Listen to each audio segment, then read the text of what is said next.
ಮಹೇಶ್ ಗೌಡ್ರೆ, ಇಲ್ಲಿಯವರೆಗೆ ತಾವು BJP ಮತ್ತು ಕಾಂಗ್ರೆಸ್ BJP ಆಡಳಿತದಲ್ಲಿ ಸಾರಿಗೆ ನೌಕರರಿಗಾದಂಥ ಅನ್ಯಾಯ ಮತ್ತು ಕಾಂಗ್ರೆಸ್ ಆಡಳಿತದಲ್ಲಿ 2.5 ವರ್ಷದಲ್ಲಿ ಆದಂತಹ ನಿರ್ಲಕ್ಷ್ಯ ಎರಡೂ ತಾವು ಗಮನಿಸಿದ್ದೀರಿ. ಏನು ಹೇಳ್ತೀರಿ ಮೇಡಮ್? ನಾನು ಇವರಿಬ್ಬರಿಗಿಂತ ಇಂಪಾರ್ಟೆಂಟು ಜಗದೀಶ್ ಅವರ ಉತ್ತರಕ್ಕೆ ನಮ್ಮ ಪಕ್ಷ ಖಂಡಿತವಾಗ್ಲೂ ಮಾನ್ಯತೆ ಕೊಡುತ್ತೆ.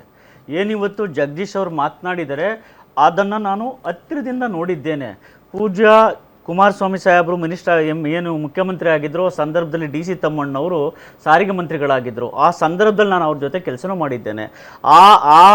ಆ ದಿನದಿಂದ ಇಲ್ಲಿಯವರೆಗೆ ಏನು ರಾಜ್ಯದ ಸಾರಿಗೆ ನೌಕರರ ಒಕ್ಕೂಟ ಏನಿದೆ ಅವ್ರಿಗೆ ಏನು ಮಾಡ್ಕೊಂಡು ಬರ್ತಾ ಇದ್ದಾರೆ ಸುಮಾರು ವರ್ಷಗಳ ಈ ಹೋರಾಟ ನಿಜವಾಗ್ಲೂ ಕಣ್ಣೀರಿನ ಕಥೆಯೇ ಸರಿ. ನಾನು ರಾಜಕಾರಣ ಮಾಡೋದಕ್ಕೆ ಬರೋದಿಲ್ಲ, ನಾನು ಅದನ್ನು ಹೇಳೋದು ಇಲ್ಲ.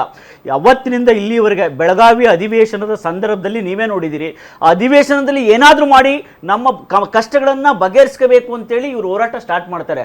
ಇವರ ಏನೋ ಗೊತ್ತಿಲ್ಲ, ಇವರ ಅದೃಷ್ಟ ಸರಿ ಇರಲಿಲ್ಲ ಅನ್ಸುತ್ತೆ, ಹೈಕೋರ್ಟ್ ಇವ್ರಿಗೆ ಚಾಟಿ ಬೀಸ್ಬಿಡುತ್ತೆ, ವಾಪಸ್ ತಗೊಳ್ಳಿ, ನೀವು ಯಾರಿಗೂ ತೊಂದರೆ ಮಾಡಬೇಡಿ, ಶಾಲೆಗಳಿಗಾಗಲಿ ನೌಕರರಿಗಾಗಲಿ ಅಥವಾ ಜನಸಾಮಾನ್ಯರಿಗೆ ಅಂತ. ಅವತ್ತು ಸಹ ಇವರು ಕಣ್ಣೀರಿಗೆ ನಿಲ್ಲಿಸ್ತಾರೆ, ಸ್ಟಾಪ್ ಮಾಡ್ತಾರೆ. ಅಲ್ಲಿಂದ ಇಲ್ಲಿಯವರೆಗೆ ಕಾಂಗ್ರೆಸ್ ಆಗಿರಲಿ, JDS ಆಗಿರಲಿ, ಭಾರತೀಯ ಜನತಾ ಪಾರ್ಟಿ ಆಗಿರಲಿ, ಮೂರೂ ಪಕ್ಷಗಳು ಇಟ್ಕೊಂಡು ಇಲ್ಲಿಯವರೆಗೆ ಸಾರಿಗೆ ನೌಕರರಿಗೆ ನಾವು ಏನನ್ನ ಮಾಡಬೇಕಾಗಿತ್ತು ಅದನ್ನು ಕೇವಲ ಎಣಿಸುವಷ್ಟು ಮಾತ್ರ ಮಾಡಿದ್ದೇವೆ, ಫುಲ್ಫಿಲ್ ಮಾಡೋಕ್ಕೆ ಸಾಧ್ಯನೇ ಆಗಿಲ್ಲ. ಅದಕ್ಕೆ ಅನೇಕ ಕಷ್ಟ ಕಾರ್ಪಣ್ಯಗಳನ್ನು ಇವತ್ತು ಸಾರಿಗೆ ಇಲಾಖೆಯಲ್ಲಿ ನಾವು ನೋಡಿದ್ದೇವೆ. ನೀವು ಸಹ ಡಿಸ್ಕಷನ್ ಮಾಡಿದರೆ ಸುಮಾರು ಡಿಬೇಟ್ಗಳಲ್ಲಿ ಆರ್ಥಿಕ ವ್ಯವಸ್ಥೆ ಇರ್ಬೋದು, ಅಥವಾ ಹಳೆಯ ವಾಹನಗಳ ಸಮಸ್ಯೆಗಳಿರ್ಬೋದು, ಅಥವಾ ಏನಿವತ್ತು ಪ್ರೈವೇಟ್ ಬಸ್ಸಸ್ ಇದೆ ಅದಕ್ಕೆ ಇವರು ಕಾಂಪಿಟಿ ಇರ್ಬೋದು, ಅಥವಾ ಸಿಬ್ಬಂದಿಯ ವೇತನ ಸಮಸ್ಯೆಗಳು ನೂರಾರು ಇರ್ಬೋದು. ಗ್ರಾಮೀಣ ಸಾರಿಗೆ ಇಂಪಾರ್ಟೆಂಟು. ಯಾವ್ಯಾವ ಗ್ರಾಮೀಣದಲ್ಲಿ ಎಲ್ಲೆಲ್ಲಿ ಲಾಭದಾಯಕವಾದ ಮಾರ್ಗಗಳಲ್ಲಿ ಬಸ್ಗಳು ಚಲನೆ ಮಾಡುತ್ತೋ ಅಲ್ಲಿ ಸಾರಿಗೆ ನೌಕರಿಗಾಗಿರುವಂಥ ಸಾರಿಗೆಗಾಗಿರುವಂಥ ಎಫೆಕ್ಟು. ಅದ್ರ ಜೊತೆಗೆ ವೆರಿ ಇಂಪಾರ್ಟೆಂಟ್ ರಾಧ ಮೇಡಮ್, ಇವತ್ತು ನಾವು 21ನೇ ಶತಮಾನದಲ್ಲಿದ್ದೀವಿ.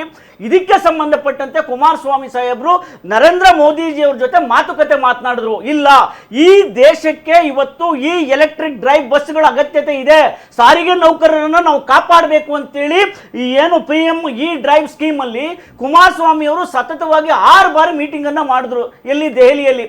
ಇವತ್ತು ರಾಜ್ಯದಲ್ಲಿ 4 ಜನ IAS ಆಫೀಸರ್ ಇದ್ದಾರೆ ಸಾರಿಗೆ ನಿಗಮಗಳನ್ನು ನೋಡ್ಕೊಳ್ಳೋದಕ್ಕೆ. ಒಬ್ಬ ಸೆಂಟ್ರಲ್ ಗೌರ್ಮೆಂಟ್ ಇಂದ ಸಾರಿಗೆ ನಿಗಮದಲ್ಲಿ ISDನು ಸಹ ಇದ್ದಾರೆ, ಜಗದೀಶ್ ಅಣ್ಣ. ಒಬ್ರು ಇವತ್ತು IFS ಆಫೀಸರ್ ಇದ್ದಾರೆ. ಇವರೆಲ್ಲ ಏನ್ ಕೆಲಸ ಮಾಡ್ತಾವ್ರೆ?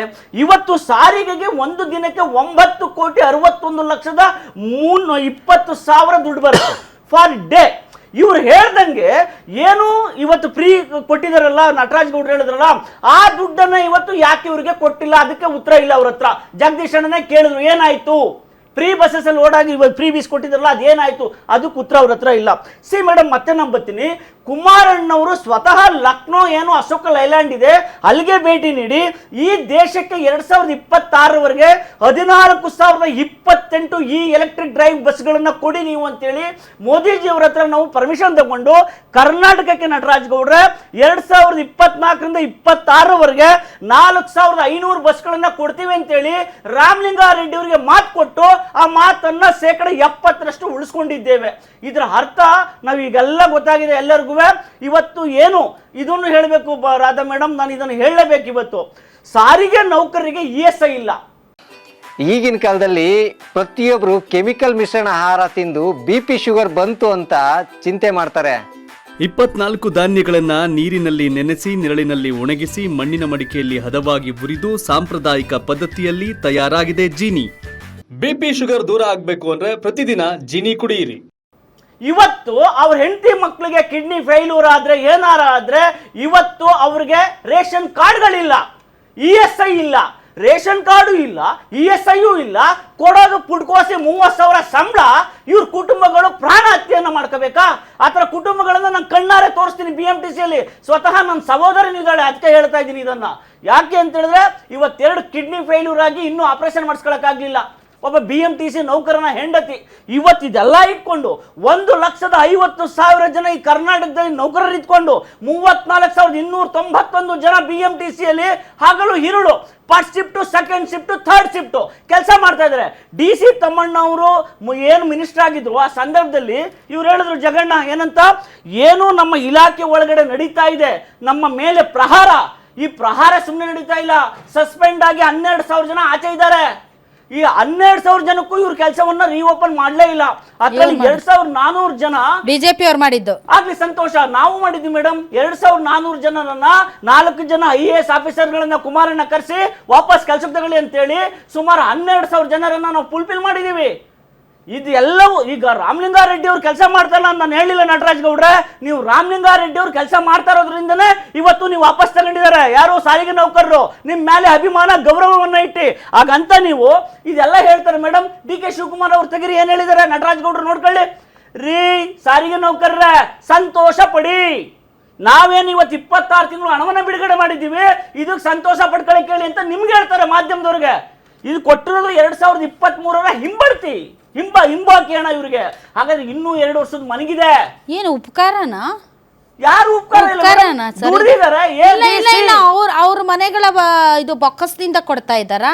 ಯಾರು ದುಡ್ಡು ಕೊಡ್ತಾ ಇದಾರಂತ ಯಾವ ಉಪಕಾರದ ಮಾತಿದು DK ಶಿವಕುಮಾರ್ ಅವ್ರದ್ದು? ಅದು ನೀವು ಕೇಳ್ಬೇಕು ಮೇಡಮ್, ನಾನ್ ಕೇಳಂಗಿಲ್ಲ. ಯಾಕೆ ಅಂತ ಹೇಳಿದ್ರೆ ಎಲ್ಲವನ್ನೂ ಕೂಡ ನಾವು ಕೊಟ್ಟಿದ್ದಿಸ್ಕೊಳ್ಳಿ, ನಾವು ಹೇಳ್ದಂಗೆ ಕೇಳಿ, ನೀವು ಮಾಡಲಿಲ್ಲ ಅಂದರೆ ಎಸ್ಮ ಹಾಕ್ಬಿಡ್ತೀನಿ, ನಿಮ್ಮ ಮನೆ ಮುಂದೆ ಸುರಿದು ಬಿಡ್ತೀನಿ, ಈ ಥರದ ಒಂದು ಇದೆಯಲ್ಲ, ಅದೇನೋ ಅದು ಎಕ್ಸೆಪ್ಟ್ ಮಾಡ್ಕೊಳಕ್ಕೆ ಆಗಲ್ಲ. ಅವ್ರ ಟೋನೇ ಹಂಗಿರ್ಬೋದೇನೋ, ಬಟ್ ಎಲ್ಲರೂ ಆ ಟೋನಲ್ಲಿ ಯಾಕೆ ಸ್ವೀಕರಿಸಬೇಕು?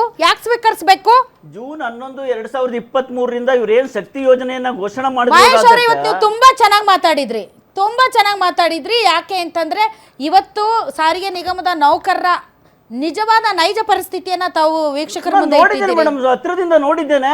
ಇವತ್ತು ಇವ್ರು ಹೇಳ್ತಾರಲ್ಲ 15 ಕಾರ್ಯಾಚರಣೆ ವಿಭಾಗಗಳಿದೆ. ನೀವು ಹೋಗಿ ಒಂದೊಂದು ಕಾರ್ಯಾಚರಣೆ ವಿಭಾಗಗಳಲ್ಲಿ ದೊಡ್ಡವ್ರು ಕೂತ್ಕೊಂಡು ಇವ್ರು ಕೊಡ್ತಾರ ಕಿರುಕುಳ ಒಂದಿಷ್ಟಲ್ಲ, ಅದನ್ನ ತಡ್ಕೊಳ್ತಾರ. ಸರ್ಕಾರ ನೋವನ್ನ ತಡ್ಕೊಳ್ತಾರ, ಸರ್ಕಾರ ಕೂಡ ಕಿರುಕುಳವನ್ನ. ಅದ್ರ ಜೊತೆಗೆ ಇವ್ರ ಅಂಗಸಂಸ್ಥೆಗಳಲ್ಲಿ ಇವ್ರ ಮೇಲೆ ಪ್ರಹಾರ ಮಾಡ್ತಾರಲ್ಲ, 4 ಅಂಗಸಂಸ್ಥೆಗಳಿದೆ, ಅಲ್ಲಿ MDಗಳು ಸಹ ಪ್ರಹಾರ ಮಾಡ್ತಾರೆ ಇವ್ರ ಮೇಲೆ. ಸರ್ಕಾರ ಬಿಡಿ, ಸರ್ಕಾರ ಇವ್ರು ಏನ್ ಕೇಳ್ತಾವ್ರೆ, ನಮ್ಗೆ ವೇತನ, ನಮ್ಗೆ ದುಡ್ಡು ಕೊಡಿ, ನಮಗೂ ಮಕ್ಕಳಿದ್ದಾರೆ, ನಮ್ಮ ಜೀವನ ನಡೆಯುತ್ತೆ. ಒಂದು